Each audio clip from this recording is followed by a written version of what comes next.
মুখ্যমন্ত্রীর নির্দেশের পরই বাজার নিয়ন্ত্রণে তৎপর হল ঝাড়গ্রাম জেলার গোপীবল্লভপুর ১ ব্লক প্রশাসন। বুধবার প্রশাসনের পক্ষ থেকে গোপীবল্লভপুর মার্কেট কমপ্লেক্সের ডেইলি সবজি মার্কেটে হল প্রশাসনের অভিযান। এদিন সকাল থেকে ঝাড়গ্রাম জেলার একাধিক আধিকারিক ব্লকের সমষ্টি উন্নয়ন আধিকারিক শ্যামসুন্দর মিশ্র, গোপীবল্লভপুর থানার আইসি কার্তিক চন্দ্র রায় সহ একাধিক আধিকারিক সবজি মার্কেটে অভিযান চালিয়ে সবজির দরদাম জানার চেষ্টা করেন। পাশাপাশি সবজি বিক্রেতাদের সতর্ক করা হয়, কোনোভাবেই ক্রেতাদের কাছ থেকে লাগাম ছাড়া দাম নেওয়া যাবে না। প্রশাসনের এরকম পদক্ষেপে খুশি এলাকার সাধারণ মানুষ। তবে এ বিষয়ে কোনো আধিকারিক সংবাদ মাধ্যমের সামনে মুখ খুলতে চাননি। ওরা সকালবেলায় বলেছে 750 টাকা থেকে 15 কেজির দাম 700 টাকা, ওটা 40 টাকা পড়ে যাচ্ছে। আর এখানে তো 50 গ্রাম বেশি যাচ্ছে 500। ওটা নতুন কাটাটা 6 মাস হয়নি, এখান থেকে একটা স্টোর হয়ে যেতে নিয়ে আসছে। ওখানে এই যে হয়ে যাচ্ছে 590 গ্রাম। এটা নতুন কাটা, ওটা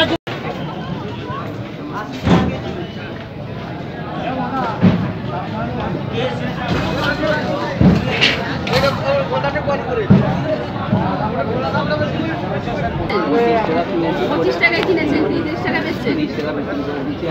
আচ্ছা, এবার আমি কথা বলুন, আপনি 25 টাকায় কিনে 30 টাকায় বেচছেন, আপনার পাশের দোকানদার তো 20 টাকায় কিনে 30 টাকায় বেচছে।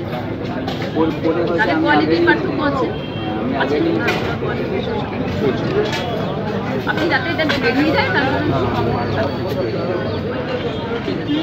টাকা পিস আর কিনেছে এটা 15 পাই করে আর 10 টাকা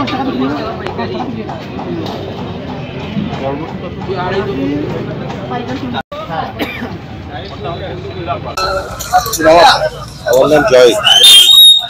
বাজারের সবজির দাম প্রচুর দাম, মানে হাত দেওয়া যাচ্ছে না সবজির। প্রতিটা সবজিরই দাম প্রচুর, সেইভাবে বাজার করা যেত। আমি ভর্তি করতে পারছি না বাজারে। তাহলে মূলত সমস্যাটা কেন?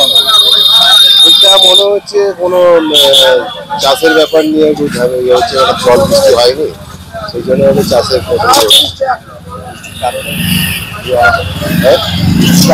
বৃষ্টির কারণে জন্য হচ্ছে। দাম হচ্ছে মোটামুটি